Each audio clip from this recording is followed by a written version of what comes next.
There have been mass protests by the Hindu community in Bangladesh today, even as Prime Minister Modi asks the new interim government in Bangladesh to ensure that Hindus and other religious minorities are protected. I'm Barkha Dutt. You're with the Mojo Story. Our focus continues to be on the situation on the ground in Bangladesh, where, as you can see from the images, chants of Hare Rama, Hare Krishna today filled the streets as Hindu groups demanded protection and security from the new interim government, a government that is being led by Mohd Yunus, the 84-year-old Grameen Bank public intellectual who had often been criticized by the Sheikh Hasina government. Amid protests, the Bangladesh Chief Justice has also resigned. This was a major demand by the students who are on the streets.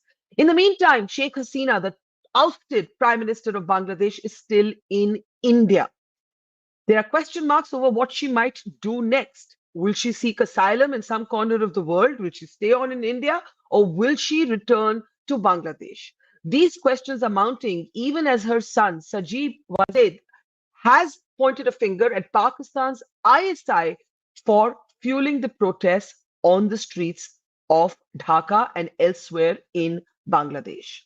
Joining us now from Washington, where he has been based for several years, is Sajeeb Wazed Joy, the son of Sheikh Hasina, an Awami League leader himself, an advisor to the former government. Thank you so much, Sajeeb. We appreciate your time because I can only imagine how crazy busy it must be for you. Let me start by asking you when you last spoke to your mother, because here in India, we know she's here, but we really don't know much else. We know she's at a secure, safe house, and that's all we know.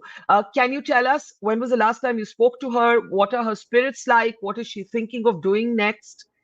Thank you for having me. I spoke with her this morning, just a few hours ago, just a little while ago.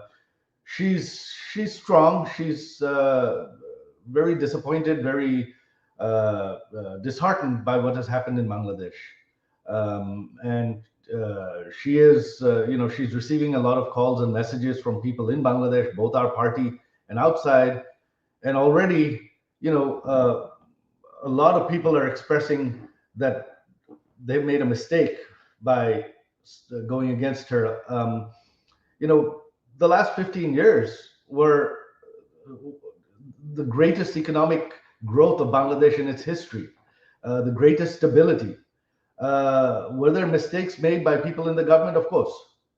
But, those people should be brought to justice. The whole government shouldn't, be should have been thrown out like this, because what's happening now in Bangladesh is basically chaos. Today, the mob, they call themselves protesters, but this is basically a mob, demanded the resignation of the Chief Justice and threatened to burn down his house. So he resigned, and they named a new Supreme Court. So basically, the new Supreme Court of Bangladesh has been appointed by a mob. There's no law and order. There's no constitutional process. There's nothing. There's no representative democracy. So if the Supreme Court of a country can be handpicked by a mob, then what is the future of the country? You said that mistakes were made by the previous government. Do you think mistakes were made by your mother, Sheikh Hasina? Her critics have accused her, A, of arrogance, B, of cracking down with violence on the students protesting on the streets. First, do you acknowledge that there were students, or do you think that these were someone, these were not students? No, there were definitely students in the forefront, but if you notice, our opposition had joined the protest as well. And once the violence started, these protesters, there were protesters attacking the police with firearms. They were shooting at the police. They attacked and took over a police station with firearms and shot policemen in other places. So where did these firearms come from? Do students have firearms? Do student protesters have firearms? Somebody had to supply the firearms, because especially when you're protesting against the government in a country, you don't have a source of firearms. Those can only be brought in from the outside. They can only be supplied, smuggled in either by terrorist groups or by intelligence agencies. So You have Yeah, you have pointed a finger at Pakistan's ISI. What is your basis? Many have asked to make that link between the protests on the street and Pakistan's intelligence agency. The firearms. That is my strong link. Is where did these firearms in the hands of these protesters come from? They could not have found them in Bangladesh because our government had secured militancy in Bangladesh. So for militants to smuggle in firearms into Bangladesh is almost impossible. This had to be a foreign intelligence service. And the only one that has the direct capability close by is the ISI. ISI has been has been infiltrating Bangladesh for years. Our government put a stop to it. So you believe that Pakistan's eyes. So I've heard many theories since your mother's government was ousted. Pakistan link, China link, US link. But when I speak to those who are still in Bangladesh, they say you're acting as if the people of Bangladesh have no agency, that we don't have a mind of our own. Why would you not accept this to be mass protests by the people of Bangladesh? What do you say to that? No, I'm not denying that. That's not what I'm saying either. But if you look at it, the protests were incited. I don't think the mass people of Bangladesh wanted what's happening now. This is chaos. Is this what the mass people wanted? Because I'm hearing from people who even said my mother should resign. They're now panicking that we are in chaos. This is not Mhm. what we wanted. What happened is the protests were legitimate, but if you'll notice, there was no need for the protest to escalate. When did the violence start? The violence started when, in the middle of the night, a group started marching in Dhaka University chanting, "We are Rajakar, we are Rajakar." Because online, a statement from my mother was taken and it was twisted. She had said, "We don't want Rajakar's families getting government jobs." They twisted that to say she called us Rajakar. She didn't. But then somebody marched in the middle of the night on July 15th, and that's when that enraged our students. Our students attacked. The police went in to try to stop the violence, and some of the police used excessive force. Now, our government immediately called off. I was part of those conversations. I said to my mother, no, no, no, we need to tell our students not to fight, get off the streets. We need to suspend the police officers who use excessive force. We did all that. We formed a 3-member judicial committee to investigate all the deaths. My mother invited the protesters to come for dialogue. We appealed to the Supreme Court. You see, that the whole quota movement wasn't even after a government action. Our government had repealed the quotas many years ago. And immediately, our government, the quotas were restored by a court ruling, and our government appealed that immediately to the Supreme Court. And then we actually expedited the Supreme Court hearing, and the quotas were rescinded. So we accepted all of their demands. I've talked to some of our ministers who then went to talk to the protesters. But there was no dialogue. They did not want to engage in dialogue. They did not want to, no matter what demand we accepted, someone kept escalating the situation. So marching in the middle of the night in Dhaka University chanting, "We are Rajakar, we are Rajakar," is like marching in the middle of Jerusalem at night chanting, "We are Nazis, we are Nazis." That is, so I believe someone intentionally incited violence because they knew if they did that, our students would get angry and react, and violence would happen. None of this was ordered by the government. Deadly force was not ordered by the government. Even at the So end, the police that is accused of using excess force on the students acted on its own, not under orders from the Hasina government? right? The police were ordered to try to calm the situation, to stop the violence, but it was a chaotic situation. There was fighting going on everywhere. That's what was happening, and police were attacked too. I want to ask you, some Bangladeshi students have spoken to, they say that these slogans of Razakar, these were raised because they were being slurred as kind of anti-national. So they kind of embraced the insult, as it were. That is their reasoning for raising those slogans. How do you respond to that? So if again, I will go back to that. If anyone today in Western world were to embrace and say, yes, we are Nazis, how would people of the country feel? That is exactly what that is. If they want to declare themselves as embrace being Rajakars, well, then what you're saying is you don't believe in Bangladesh. You are against Bangladesh. We'll come to what's happening or what will happen next in Bangladesh in a moment. Let's talk a little bit about your mother's next moves or next set of options. You spoke to her today itself. She's still in India. Let's start with the Indian intervention. You have thanked Prime Minister Modi for saving your mother's life. Do you believe that had she not been able to come to India when she did, she would have been killed? Is that what you think? Is that what you apprehended? Yes, in fact, I was the one who convinced her to leave the country. She was not going to leave. Even you see all these accusations about her ordering excessive force.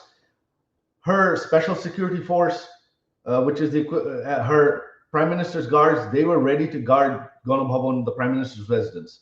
They are very, very heavily armed. If the protesters had tried to attack, hundreds, if not thousands of them would have died.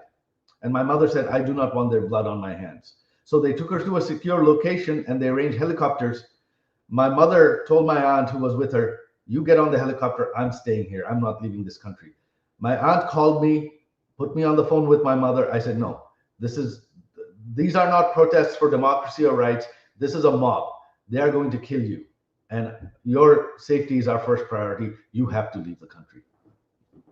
So you believe your mother would have been killed by the mob had she not left for India? Yes, you look at several of our leaders were killed. Many of our MPs were killed. Almost all our homes have been burnt down. The house that my father built 40 years ago, that's been burnt down. My grandfather's house, which is the home of the father of the nation, where he was murdered. My entire family was murdered. That was a museum. That was burnt down. My grandfather, who's the father of the nation, you're showing a video right now of his statue being torn down.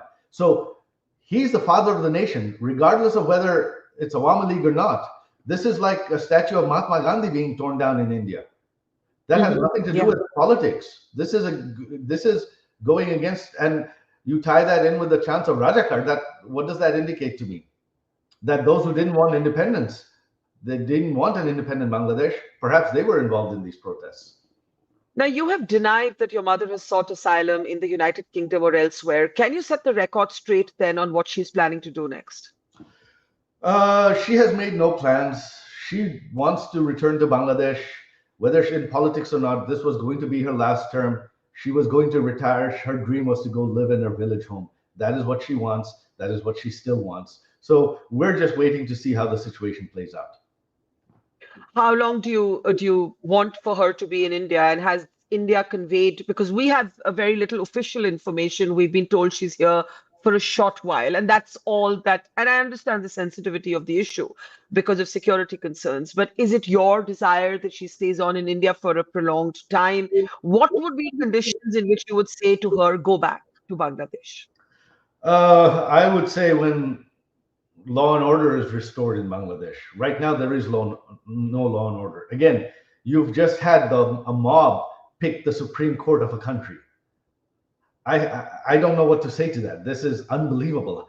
This is in what transition or freedom does that happen that the mob gets to pick the Supreme Court of a country? How does that happen? How can there be any law and order in a country like that?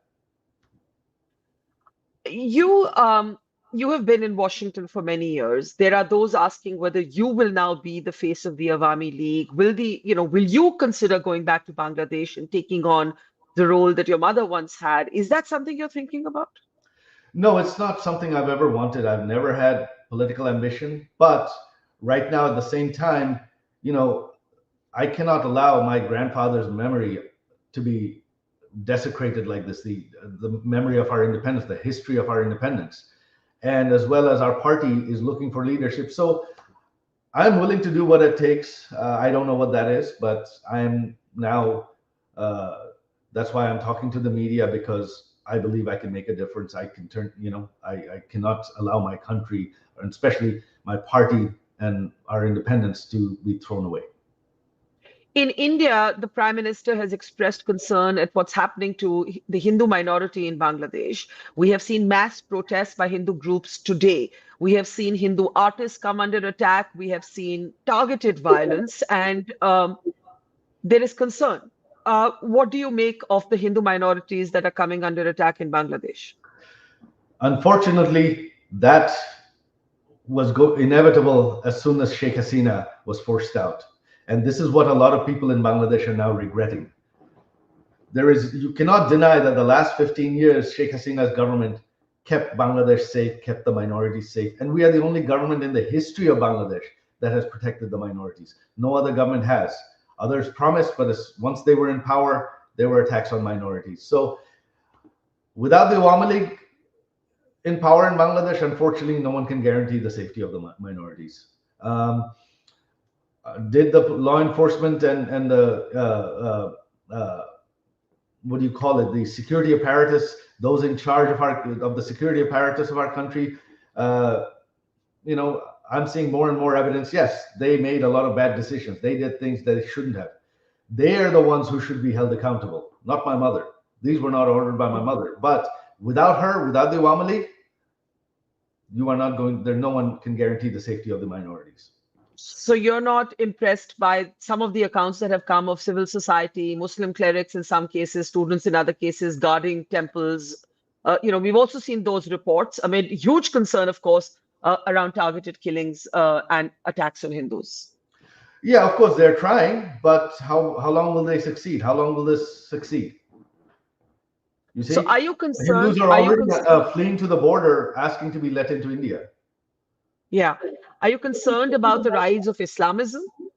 Of course. I mean, you answered that question yourself. If these people are embracing being called Rajakar, and they're in the interim government, they've included the Islamists as well, but they've excluded the Awami League. So I think it becomes quite clear which direction the country is going to go now. Awami League is the only large secular party in Bangladesh. Our opposition, the BNP, they're the other large party, but they are right of center. So that is the balance. Without the Awami League, there is no balance. You've said that Sheikh Hasina never actually resigned. So in your mind, you see her still as the Prime Minister of Bangladesh? Legally, she still is. Constitutionally, she still is. Everything that's happening right now is completely outside the Constitution. Now, they're trying to figure out how to have a referendum or do this or do that to sort of legitimize this. And the Supreme Court has ruled, yes, this government is legal. But the Supreme Court has ruled that it's legal. If you read the Supreme Court's ruling, it's legal because there was no other option. The government collapsed. There was no government. Some government had to be put in power. But, unfortunately, other shall we say, unelected governments have tried. They've had referendums, they've had constitutional amendments, and our Supreme Courts have ruled that all those are illegal, unconstitutional. All of that eventually got overwritten because they did not have legitimate constitutional authority. In order to do that, you have to have an elected parliament. You cannot just replace the Supreme Court without an elected parliament. So Sajeeb, tell me this. You are in Washington, you've lived there for many years. The West has not been very supportive of your mother. Instead, you've had pretty much an embrace of the new interim government that is led by Mohd Yunus. He is somebody who was who was criticized by the Sheikh Hasina government, and today he's being hailed as the kind of the new mascot of a new beginning for Bangladesh. A, how do you see Mr. Yunus as the choice to lead the government? And B, how do you see the Western reaction, in particular the American reaction? Because the word is that Washington was not in alignment with Hasina and has been happy to see her be ousted. Well, it's one thing to be placed in power without even winning the people's vote. It's a whole other thing to govern. Dr. Yunus, I mean, he has never been in politics. He's tried, but he had no political support. No one joined his political party. He has never been in government. He has never been in administration. Having been an advisor, an honorary advisor, I've seen how challenging it is to advise a ministry, let alone run a government. So we shall see how this government does. Already, you've had 2 days now. They can't even establish law and order. They couldn't even have an orderly transition of the Supreme Court. I mean, seriously, the mob said, here's a list of the new Supreme Court. What does this government do? They were powerless. So What will happen, we shall see. I'm waiting to see, but reality is we've seen this playbook before in other countries where the West has backed someone that they highly regard to run a country, put him in power, and he has really failed within a very short time. If you look at Iraq, you have seen Mr. Maliki was put in by the West. How long did he last? In Afghanistan, how long did that government last? So we shall see. I'm just waiting to see. Let me ask you a last question. You said you thanked the Prime Minister, you thank India for saving your mother's life. What do you expect India to do now? Because, India is in a very precarious position, an inflammable border potentially. But at the same time, India has to do business with whoever is the next government in Bangladesh, right? It is a critical relationship. What is your expectation of India and the government, the Modi government at this point? At this point, the current government, interim government, if you will, in Bangladesh, is proving to be completely powerless. They're not going to be able to stop insurgency coming into Bangladesh. So the longer they stay in power, the weaker Bangladesh is getting. Already most, not just the Prime Minister's residence, Parliament's been ransacked, ministries have been ransacked. So even just running the country is going to be very difficult. The government machine, the metro system has been burnt down. The country, the functioning of the government, even repairing it is a monumental task at this point.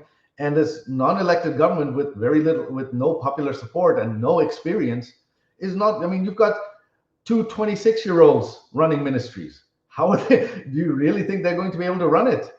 I don't. I'm not confident I could run a country, and I've been in a political family my entire life. So good luck to them. We shall see. As far as the government of India, the longer this government stays in power, the weaker Bangladesh gets, the more militancy takes hold. If you have elections, if the Awami League is excluded, if the Awami League is somehow subdued and not allowed to participate, then again, our opposition will come to power. I'm sure they'll promise this and that, but they've been in power twice, and you've seen what has happened to the stability and security and safety of minorities. The only government that has a proven track record of providing stability on the eastern border has been the Awami League. And again, does it have to be the same Awami League? No. People in the Awami League, the ones that made mistakes, they don't have to come back. But the Awami League is the oldest political party in Bangladesh. It has no lack of leadership. There is plenty of leadership within the Awami League. There's plenty of good, capable people within the Awami League who can continue that work and ensure safety. So the Indian government really should pressure to a swift return, constitutionally mandated return to democracy within 90 days, and free and fair elections with equal participation of the Awami League, including in the run-up to the elections. And I believe the Awami League will still win an election. Before I let you go, if this election does take place, will Sheikh Hasina herself take part in the next election whenever it takes place, if she's allowed to take place? Because there's also a theory that if she goes back, she will have to face the wrath of the law. Her critics say that she jailed her opponent, so now she may get the same treatment. Do you realistically see your mother returning to Bangladesh? Is she ready to face a court of law if cases are brought against her? Or is she actually retiring from active politics? I don't know if she's retiring from active politics. I cannot answer that. She has said nothing in that regard. But in terms of the law, again, this is something that we have seen before. 17 years ago, when there was a military dictatorship, they filed cases against my mother. My mother had to fight to go back to Bangladesh because she wanted to stand on trial. And they put her on trial, and she was acquitted of all the charges. The opposition, if you remember that when our opposition was in power, they were regarded as the most corrupt country in the world, most corrupt government. And so how justice applies is, yes, you have to take a person to trial. You have to convict them under the law. Opposition members weren't just jailed without a trial. Now, a few were, from what I'm hearing, but that had nothing to do. My mother did not order that. So if you'll have to prove, you want to put my mother on trial, that's fine, but you have to prove that she's the one who ordered excessive force. She's the one who ordered human rights violations. I know she did not. So without proof, you're not going to be able to convict her. And so she's not afraid of that. All right, Sajeeb Wazed, we'll leave it there. It's a very fluid and inflammable and tense situation. We hope to reconnect with you in a few more days to have another look at what's happening on the ground in Bangladesh. Thank you so much for making time. I know your phone's been ringing off the hook. Appreciate it. Thank you. Bye-bye. It's great to see you here. Thank you for watching our work. If you haven't subscribed yet, don't forget to click the bell icon and subscribe to Mojo Story and support independent, robust journalism.